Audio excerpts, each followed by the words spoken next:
Good afternoon, I'm Raylene Ramsey.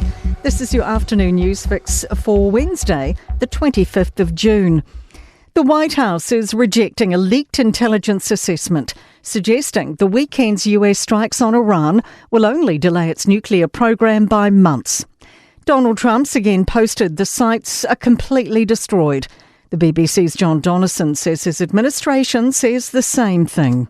The White House press secretary said you can't drop 14 £30,000 bombs onto some facilities and not have them completely destroyed. A shaky ceasefire acknowledged by Israel and Iran seems to be holding.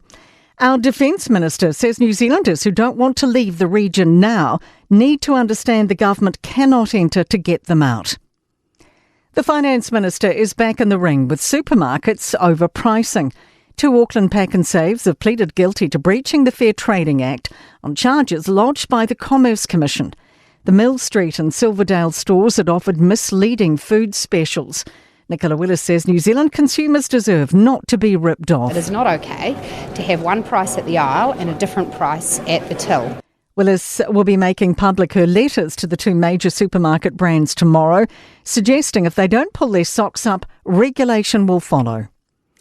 Raised eyebrows at wellbeing agency Whānau Ora's ad campaign, encouraging Māori to enrol on the Māori roll. Acting Prime Minister David Seymour says it's the Electoral Commission's job to advocate for people to switch, not Whānau Ora.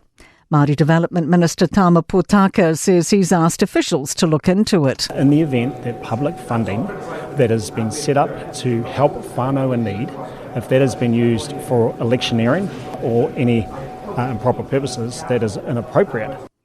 Foodstuffs North Island has approval to build New Zealand's largest new supermarket.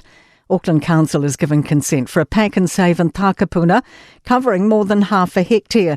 The $100 million supermarket will be larger than Foodstuffs Pack and Save at Highland Park, which opened this year.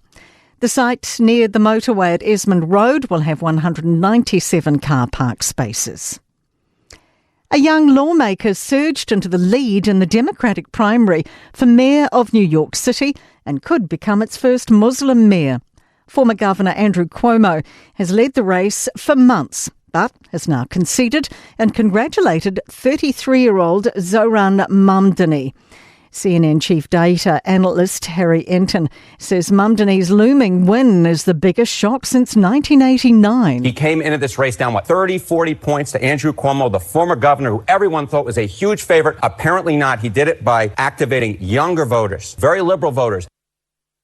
To sport, and New Zealand cricket's defending the white ball heavy look to their international home summer as the Black Caps build towards the T20 World Cup next year. South Island Petrolhead should pencil in April 17 to 19 in their diary for next year for the historic first supercars round at the Ruapuna Speedway in Christchurch. Penrith have received a boost with halfback Nathan Cleary on track to play against NRL competition leaders the Bulldogs tomorrow night after recovering from a groin twinge.